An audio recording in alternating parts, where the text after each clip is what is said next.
What's up guys, it's Asian Power. Thank you so much for joining me for another video. In today's video, we're going to be going over all the patch notes for Season 5 that just came out today. Hope you guys do enjoy the video. If you do, leave a like on the video, subscribe if you guys are brand new, want more Apex content, and let's dive right into the notes. As always, I'll leave a link to the patch notes down in the description box below if you guys want to go check it out yourself and read up on it as well. I'm not going to go over every single thing in the notes, but pretty much just the things that affect us and things that we can expect. All right, first up, we know now that Kings Canyon and Thunderdome have both been eliminated from the map. Completely taken out. Both those POIs are now gone, and they've been replaced by what they call salvage.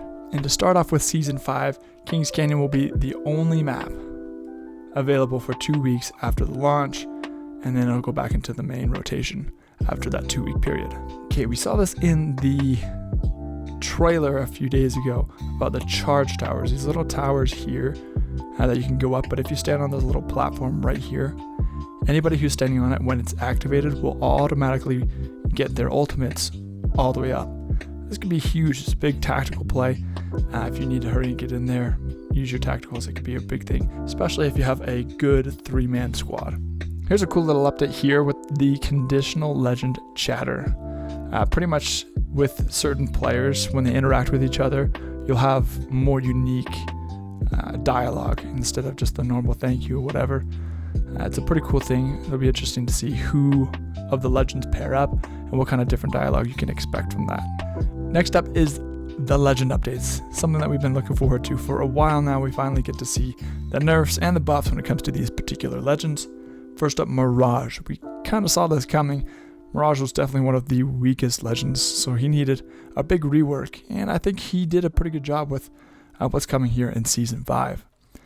So his tactical psych out, when you use the tactical button, usually it's LB or L1, you shoot out your decoy, but now you can actually control it. You're able to use it more as kind of like a drone, but you're able to control its mobility, its movement, so you can slide, jump, turn around. That way the decoy looks a little bit more lively, and that people are going to be more faked out by it, which could give you a huge leg up in a fight. The decoys will last 60 seconds, which is pretty big, a whole minute of just running around and being able to control it, or you can just send it off a certain way and it's going to stay there for a whole 60 seconds, which is pretty a long time. Next up, the ultimate. Mirage deploys a team of decoys that mimic his every move. It says, think the emergency dance party for the dummy big day. If you remember that, everyone was a dummy. They all had the same tacticals and ultimates, and they just kind of split up and then just ran off doing their own thing, kind of sliding, jumping, whatever your character was doing.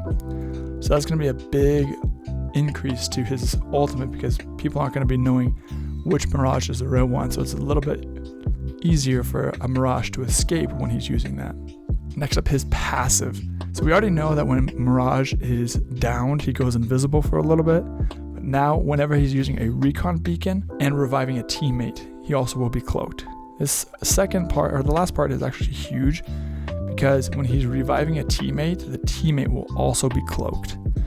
It'll be interesting to see if they're the same kind of cloaking mechanism as when he's invisible and downed, where you can kind of see a little outline if you look carefully enough. But that's actually a really big buff to his team and to himself. Be able to use him more in a squad setting rather than just solo. Next up, Bloodhound's getting a little bit more love. The tactical eye of the Allfather increased from 3 seconds to 4 seconds. So what that really means is that when somebody gets scanned, they're going to be staying on the map and being able to be seen by the entire squad for 1 extra second. And then it's decreased from 35 to 25 seconds, so you're going to be able to get that Eye of the Allfather a lot quicker. Crypto, a small little buff. He can now ping banners while in drone to warn teammates of nearby squads. Just more of like a quality of life thing for Crypto, nothing huge. Lifeline, her bins, so the blue bins that are around the map are going to be more prominent in the map. It's going to be increasing by 20%. Next up, Caustic. This is a little bit of an interesting thing.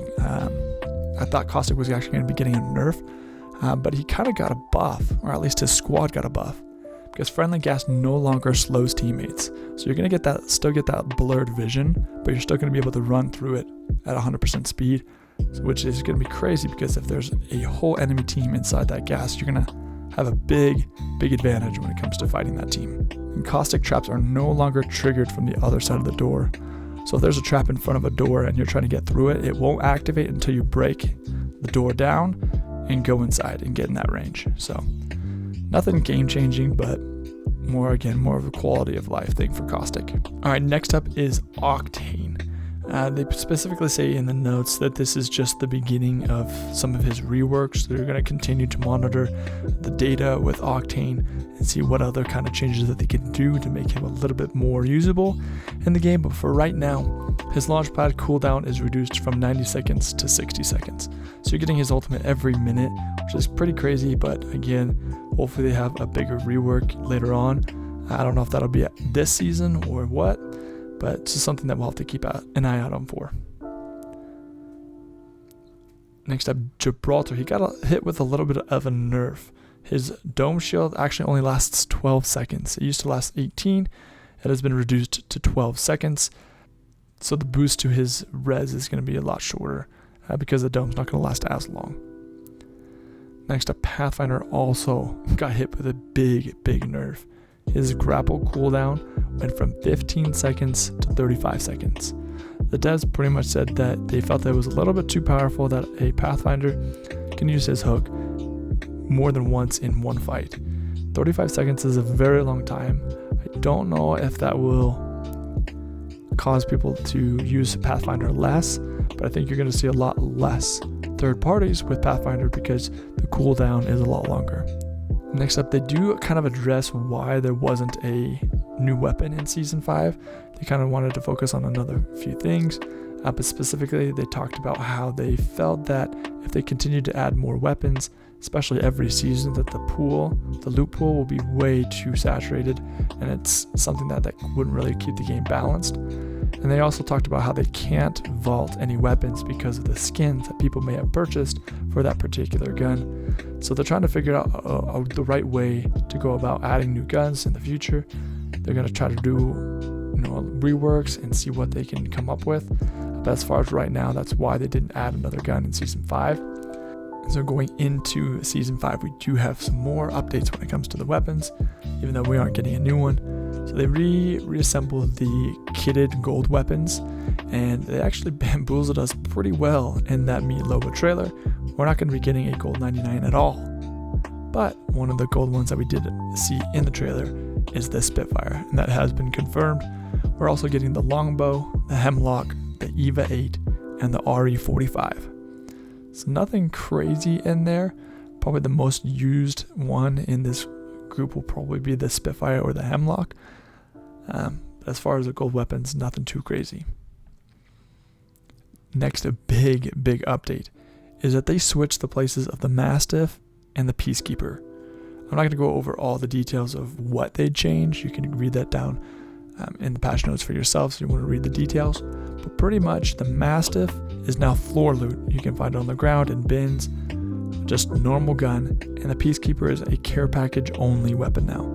Gonna be gold, and they adjusted the damage and a few other things on each weapon to make it more respectable in each of that tier. So for the Mastiff, they nerfed it essentially, and the Peacekeeper, they buffed it. Again, it's going to be interesting to see the Mastiff on the ground because it's always been a care package weapon, but we'll see how viable it is in the game now that it is actually floor loot. Next up, the Alternator got a buff only to its magazine size. So now it's more comparable to the R99 when it comes to its magazine size. Its base magazine size is 19, and then from there it goes up, and then its max is 27, just like the R99. This isn't game changing at all for the Alternator. I don't feel like people are going to be using it at all. So it's there, but maybe that'll be some more buffs later on down the road for the Alternator. The RE45 got a little bit of love. It's increased damage from 11 to 12, nothing crazy, but they did increase its reload time, so you'll be able to get a new magazine in there a lot quicker. Next up, finally, everyone has been waiting for is the Havoc finally got nerfed.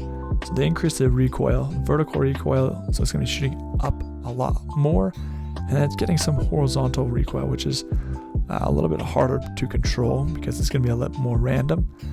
And then the recoil on the first 2 shots are increased. So after you charge it up, that first 2 bullets, it's going to send the recoil insanely crazy on those first 2, and then it'll kind of tailor out to a more manageable one later on. I think that most people will not be using the Havoc anymore. I feel like people won't like it because it's not a laser anymore, so they'll steer away from it and go for the R301 or even the flatline. Next up, they talk about the longbow and the wingman getting a headshot scale reduction. So it's kind of a nerf, but at the same time, they're adding the skull piercer back. So they had to reduce the headshot scale because without the skull piercer, it still had to do less damage to make up for having the hop up, making it more viable. So the hop up will be coming back, the skull piercer, and with that it increases the damage, of course, to the head. So you'll see probably a lot more DMRs and wingmans in the game. They also vaulted the anvil receiver, so the skull piercer will probably be the only legendary hop up that we have here in the game. Next up, the nerf to the gold armor. I don't know if you want to call it a nerf, it's more of a rework, but in my eyes it's a little bit of a nerf. So they took away the fast heal.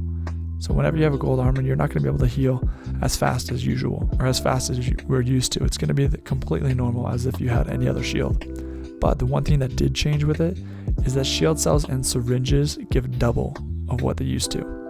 So that's the only perk that you get with the gold shield, is that instead of healing 25 health or shield with the shield cells, you'll be getting 50. Same with the syringes. It'll be interesting to see if players steer more towards the Evo shield now because of this nerf to the gold armor, or if people will still prefer the gold armor. It'll just be interesting to see what the player base goes with as far as their shield preference. Next up, they talk about some bug fixes. You can guys read that if you want. And then the quality of life things, there's just a few things that I want to mention here, just to point out, is that they've overhauled the Deathbox UI to make it a little bit better when you're looking into a box. What I'm guessing is that it's going to be looking more like the Black Boutique from Loba's Ultimate. So instead of having everything up and down, you're going to have more things side to side. So you don't have to scroll as much. Everything's going to be right there.